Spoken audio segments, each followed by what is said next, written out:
साली तिम्रो जोबन कसले लाने हो, तिम्रो हातको तिउन तरकारी कसले खाने हो। चित्त नदुखाऊ भेना चित्त नदुखाऊ, तिउन तरकारी खाने भए ससुराली आऊ। आनी पानी मन पर्यो बोली चाली मन पर्यो, हो आनी पानी मन पर्यो बोली चाली मन पर्यो।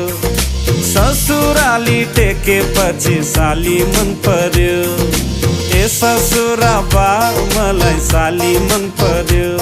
लौ न ससुरा बा मलाई साली मन पर्यो।